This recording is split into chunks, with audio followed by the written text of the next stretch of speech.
What's up, guys? How's it going? Ryan here, bringing you another episode of the Morning Coffee. This is episode 8.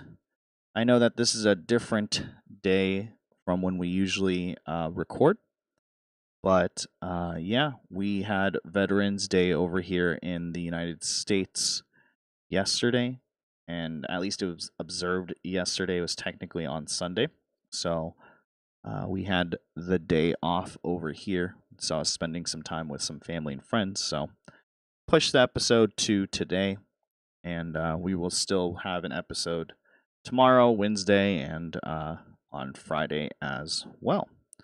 So hope you guys' weekend was good and great. I hope that you're enjoying your morning so far. Finally drinking some coffee after a pretty long morning. Just wanted to say first and foremost, before we get into the news with our announcements, that I do feel a little under the weather, so I'm sorry if my voice doesn't sound as good as usual. And also, I apologize if there's some pauses the in the audio, just because I have to mute mic to cough or stuff. I don't think I'm sick, but I'm not feeling 100% this morning for whatever reason that might be. Yeah, and then just the usual announcements as well. If it's your first time here, or if you're returning to another podcast episode, we are on Spotify and iTunes. You can check out the links in the episode description to get that. If you're on my Twitch currently during the live stream, you can also go down to the bottom of my profile. There is a banner called podcasts, and you can check out the links to this podcast down there below. Remember, as always, to follow the podcast on Spotify or iTunes. What this does is it basically keeps you notified when a new episode comes out, and you can also adjust your settings so that episode will download automatically to either Spotify or iTunes, so you guys won't ever have to worry about missing an episode. Lastly, as always, if you guys want to, you can also hit that review button and drop a review. It helps us out with our search results when people are just finding us on Spotify and iTunes. And yeah, gives us a little bit more credibility as well. So I appreciate that. Any and all reviews, of course, will be reviewed here in the coming episodes if you do drop a review. So I do appreciate that if you guys will do that. But yeah, let's get into the news for this morning.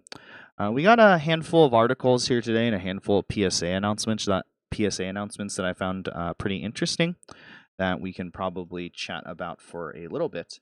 First off, it's not really in the show notes in itself, but just a friendly reminder that if you are a Heroes of the Storm player, Orphea, the newest hero, who's not based off of any of the other Blizzard IPs, is currently out in Heroes of the Storm. So she's pretty fun, pretty high skill capped. Reason why I'm mentioning it, though, is that she was a special gift for the BlizzCon ticket. So if you did purchase a virtual ticket or attend BlizzCon live, as long as you've redeemed your other digital goodies, you should be able to redeem her as well. So she will be free for anyone out there who attended BlizzCon or bought the virtual ticket. If not, she's the usual price of what a new hero is. Always 15,000 of the in-game currency, or roughly about $10 or so if you were to pay real money for her. So keep that in mind as well, that you can go and purchase her and play her and check her out. She's pretty fun. Like I mentioned, she's a pretty high skill capped character, but overall the community has been really liking her. Next up, we do have Detective Pikachu trailer. This is something that's really, really, really, really, really random. That kind of came out of the blue, I believe, yesterday morning or whatever, but there is going to be a live action movie based on the popular game series Detective Pikachu. If you haven't played Detective Pikachu, it's actually a pretty fun game. It's a lot better than what I thought it would be. It's on, I believe, the 3DS currently, but you play as a Pikachu that is a detective and needs the help of humans, uh, which you play mostly the human character, to be able to solve crimes and mysteries within the Pokemon world. And yeah, so apparently a live action based movie is coming out, which is interesting. It's not going to be animated, it's coming out next year in May, and it stars Ryan Reynolds as Pikachu, as the voice of Pikachu. And the interesting thing about Detective Pikachu, or in that lore, is that the Pikachu can actually talk, but for some reason it can only hear the player character. So it's just overall, it just seems like a very interesting type of movie. So the trailer reveals that the movie is set in Rhyme City, where Pokemon exist alongside humans. A famous private detective has gone missing, leading his son to start investigating what has happened. But Tim used to be an aspiring Pokemon trainer, and with his ability to hear what Pikachu can say to him, the team pair up to solve the mystery. And of course, the trailer is also packed with Pokemon, including Psyduck, Bulbasaur, Charizard, Greninja. The cast also includes Justice Smith, Jurassic Fallen World, Catherine Newton, Ken Watanabe, Bill Nye, and yeah. And it's directed by Rob Letterman, who also did Goosebumps, Captain Underpants, and Shark Tale. And the movie hits May 10th, 2019. The game itself is actually super, super, super fun. It's something that I really enjoyed playing. The live action movie actually looks pretty fun and pretty cool. So it'll be interesting to see what ends up happening with the movie. Yeah, I mean, I'm curious about it. It looks like a good movie. If you haven't seen the trailer, I'd highly go recommend it and watch it as well. So go and check that out. Next up, just wanted to briefly talk about something that happened yesterday morning. Unfortunately, Stan Lee, one of the Marvel legends, passed away yesterday at age 95.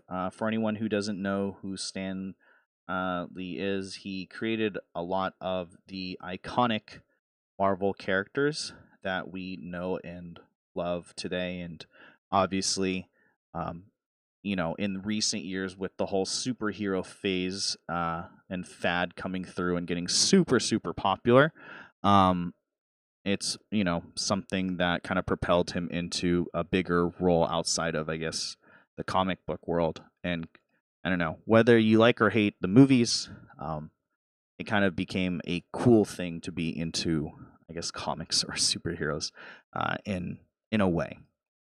So yeah, pretty sad. He was pretty much my childhood personally. I read a lot of his works and stuff like that. If you didn't know, Avengers, Spider-Man, Iron Man, those type of big iconic heroes, and a lot of them have had their own movies, are basically what he created alongside a couple of other people as well. Um, a lot of the actors who played various characters and stuff in the movies have given their condolences. A couple of things that I thought was kind of funny or interesting. I don't know if funny should be the right word. Is that yeah, no more cameos from him, which I think is going to be interesting in the next movies. And a lot of the stars that play their superhero counterparts, for example, Chris Pratt and Robert Downey Jr. and said that they will be attending his funeral. So I just think that's interesting that a lot of the people who played the characters will now be attending the funeral of the man who basically created their characters and stuff. So yeah, the show notes link you to an article that can kind of give you all of the information. I mean, 95 is, he lived a very long and well life and impacted a ton of people. So, yeah, rest in peace to Stan Lee and his impact that he's had on society, pop culture society. Next up, we have an article from Destructoid, which talks about Magic the Gathering Arena. Now, if you guys don't know what Magic the Gathering Arena is, it is Magic the Gathering's take on the digital card game space, and it is pretty much just trying to compete with games like Hearthstone, Gwent, Artifact, etc. It technically has been out of beta. I'm not sure if it's either open beta or technically like a 1.0 type of thing, but it will finally let you play with friends on November 15th.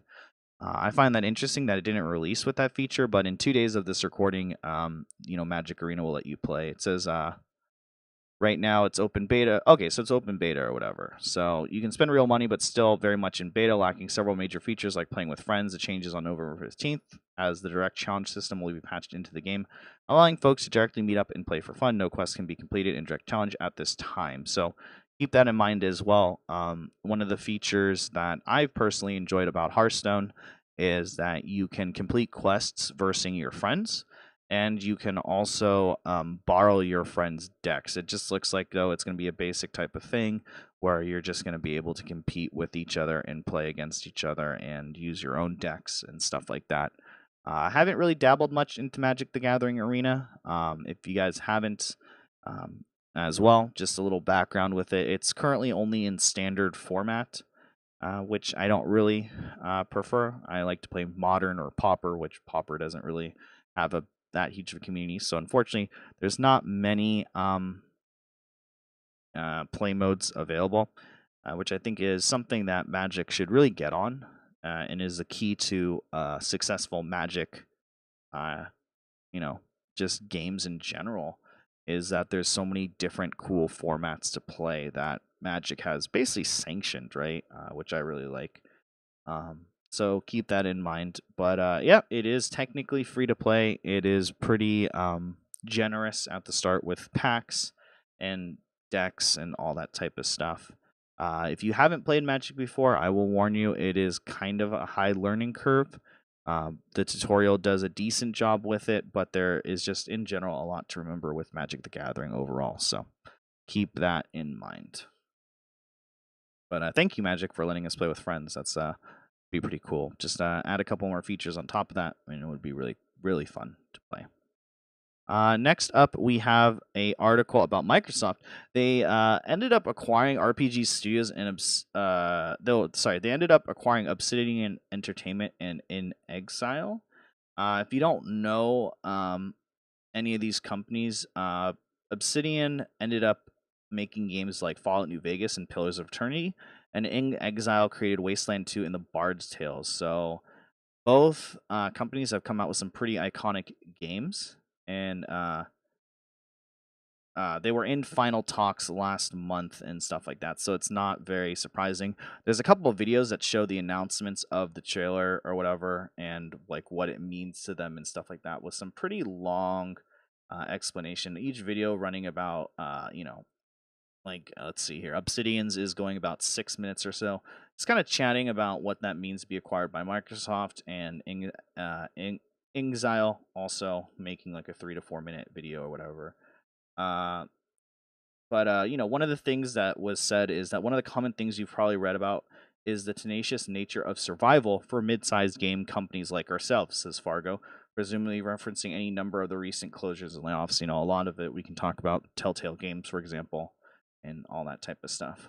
But they said In Exile had previously relied in part on crowdfunding in their games, including the upcoming Wasteland 3, which raised over $3 million. Now they and Obsidian have a slice of Microsoft's budget, but only time will tell what that will ultimately come of the acquisitions.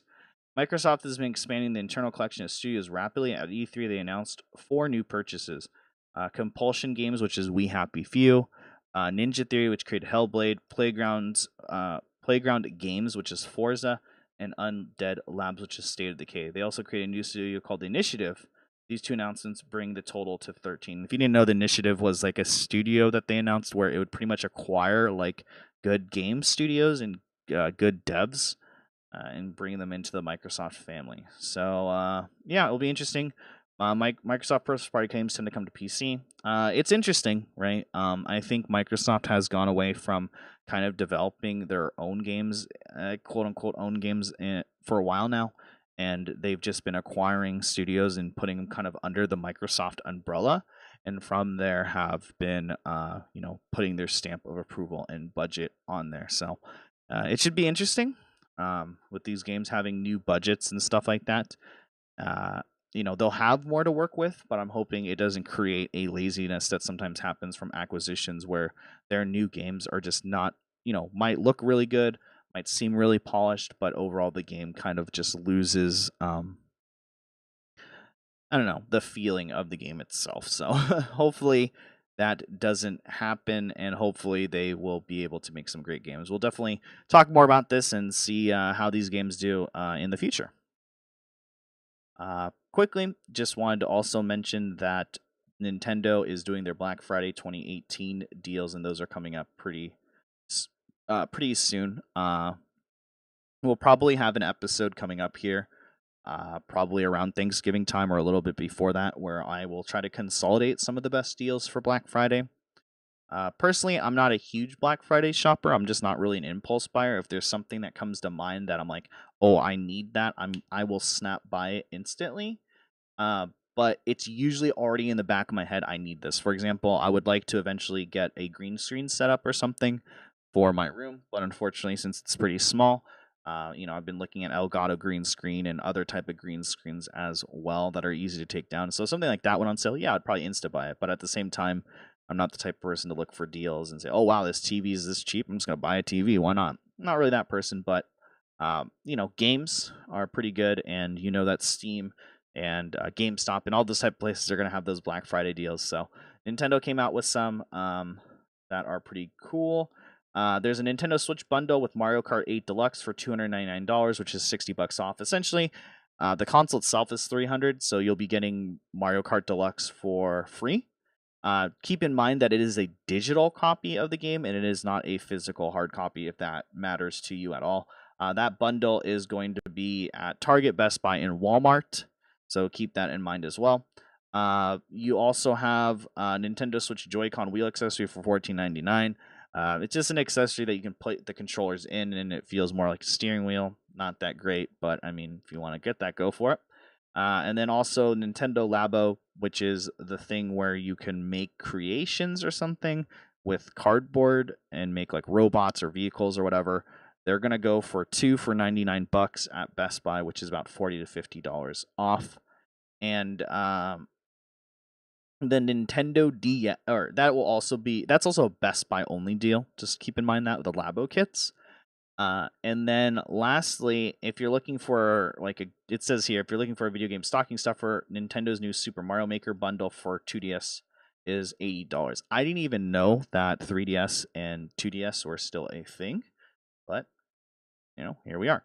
If you didn't know, the 3DS, they recommend that kids under, I believe, 13 don't use it because of the 3D effects that it can, affect the brain or something like that. So a while back, Nintendo released this thing called the 2DS, which is pretty much just a upgraded graphical version, internal graphical version of the 3DS with no 3D switcher.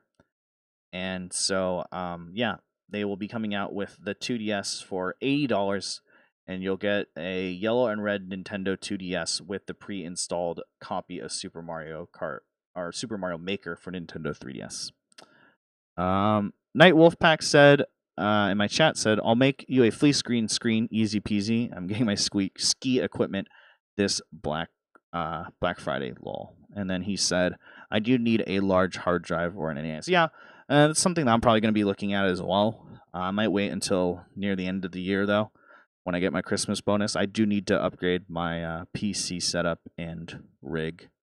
Yeah, I mean, I know I can make a pretty simple green screen. The only problem is the takedown time and putting it back up. That would be, I don't know, a little cumbersome.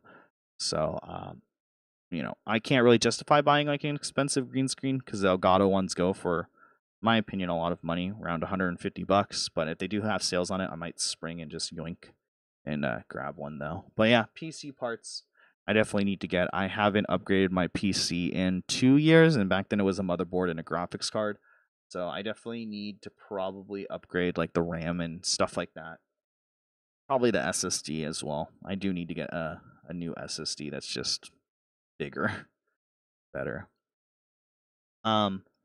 Next up, we do have an article from Blizzard, just a really short one, but Blizzard is organizing a cosplay competition that puts 6 European countries against one another so you can make the best Overwatch cosplay.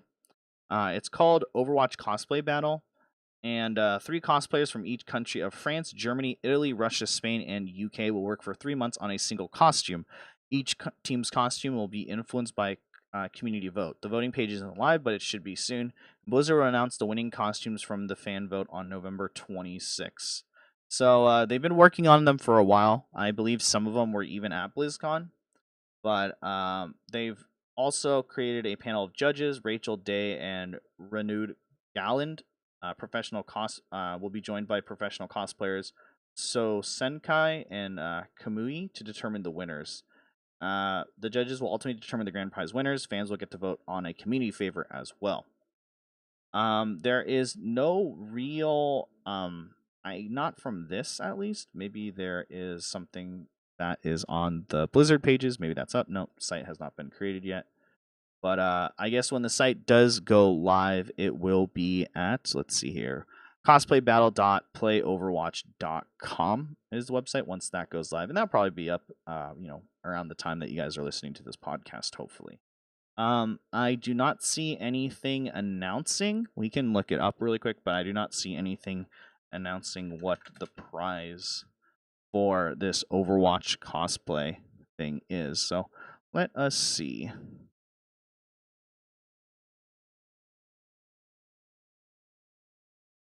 Yeah, we do not have anything official for what a prize could be or how much money they will be getting or whatever. But yeah, it will be interesting to see what ends up happening with the cosplay. And, most likely I will keep you guys up to date with it as well. And then last article we have, which have a lot of things going on with this one. But Fallout 76 Bethesda outlines post-launch additions, including more vaults. So Fallout 76 officially releases November 14th, which is, I believe, tomorrow. As of the recording of this podcast, it's the 13th. But if you pre-ordered the game, you can play today, apparently. So they have a bunch of updates that are gonna be coming out or whatever, and yeah. Let's see. But they said that it's on Xbox One, PlayStation, PC. Nintendo Switch version is technically not feasible at this time. And yeah. Let's see here. Let's check out the official post here from Bethesda.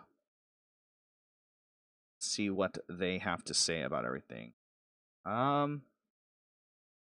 Let's see. It's great assignment that we're finally launching Fallout 76. It's been our privilege and passion. Blah blah blah blah. Put in my age here, I guess. Submit. Oh, it's just pictures. So the article is basically just thanking everyone, and yeah, it doesn't. This is funny because it doesn't really say anything in it. It just says a huge thanks to everyone. Special thanks. We have an incredible list of updates we've begun to work on.